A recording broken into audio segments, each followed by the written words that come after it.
E os seus livros? Você tem 18 títulos publicados, nem todos referentes à luta pelos direitos dos homossexuais. Fale um pouquinho desses títulos. Na verdade, Clarissa, eu tenho um leque muito grande de interesses intelectuais. Eu comecei pesquisando meu mestrado e doutorado as feiras do Nordeste. Eu estudei as feiras do Rio São Francisco em Sergipe. E foi aí que eu conheci Sergipe e me interessei por essa região do Brasil, tanto contemporâneo quanto do período colonial e imperial. Tenho vários livros sobre a história de Sergipe, a Inquisição em Sergipe. Recentemente publiquei pela Universidade Federal de Sergipe, Sergipe Colonial e Imperial.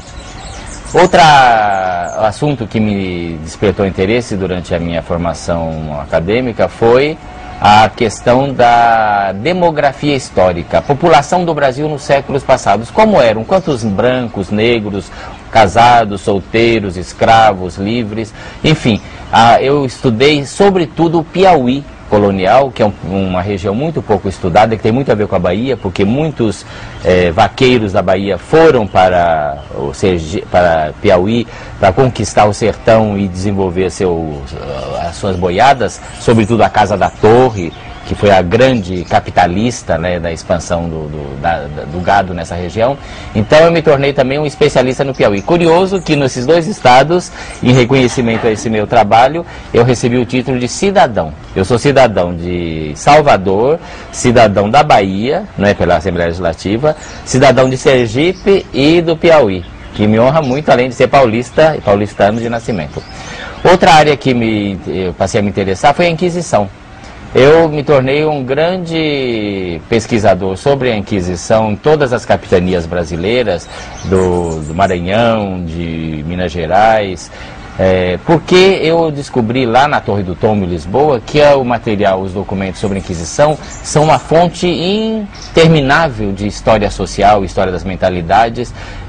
Escrevi muitos livros, artigos sobre esse assunto. O meu principal livro, que é sobre uma escrava africana do século XVIII, Rosa Egipsíaca, uma santa africana no Brasil, em que são 750 páginas de documentos, não tem nada de romance, de ficção, que é a maior biografia, mais completa e profunda sobre uma escrava, sobre uma africana no Brasil e no mundo, porque as informações, ela aprendeu a ler e escrever, ela deixou cartas, deixou memória, de modo que esse também é uma das áreas de interesse, a questão da escravidão.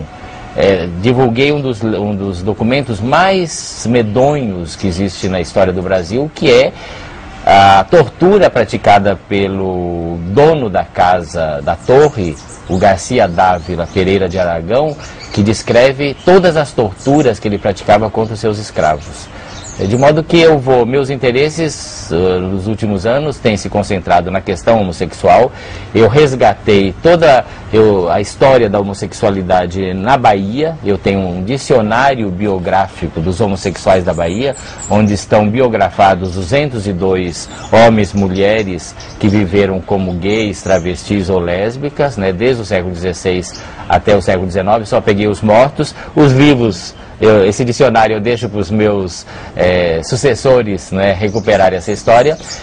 Ainda sobre a história da homossexualidade, eu descobri muitos documentos na Torre do Tombo que mostra a presença de gays na Bahia desde o século XVI, inclusive no candomblé. A palavra quimbanda, que hoje em dia significa o contrário da umbanda, que é a magia negra, no século XVI e XVII era sinônimo de homossexual. Um quimbanda era um feiticeiro homossexual, que se vestia inclusive com túnicas próprias dos gays na época, etc. De modo que eu considero que a minha produção foi muito grande, na verdade. Muitas áreas, né? Pode ser que reconheço que eu não sou um grande teórico, nem procuro ser. Eu quero ser um grande contador de histórias verdadeiras, resgatando o passado de pessoas e de grupos que não tiveram direito à história, né?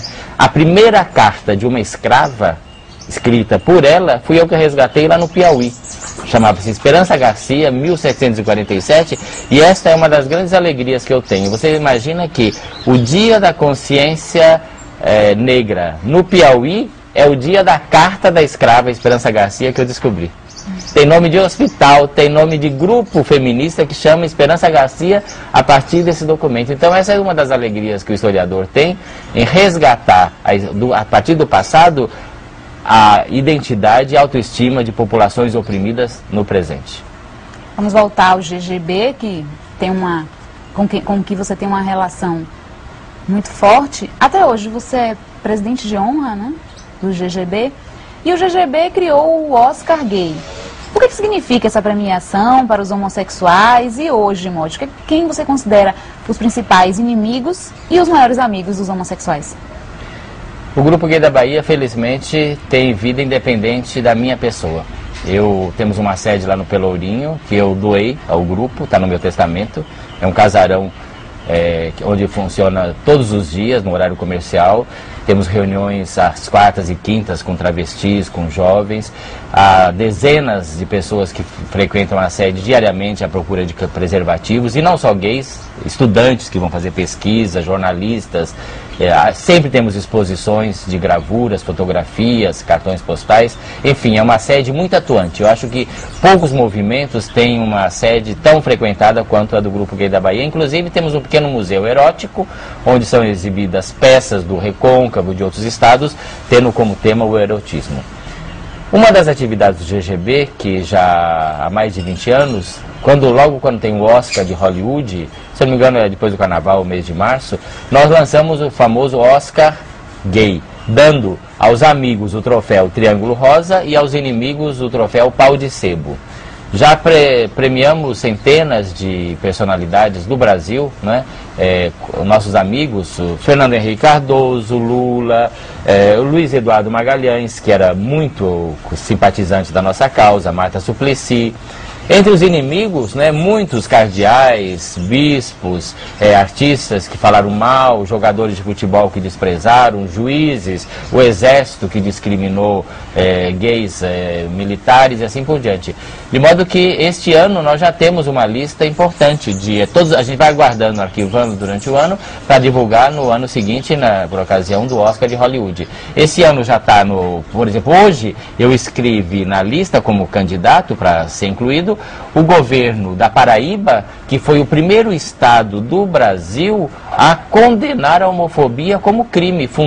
Criou um centro dentro da polícia para a perseguição de crimes homofóbicos.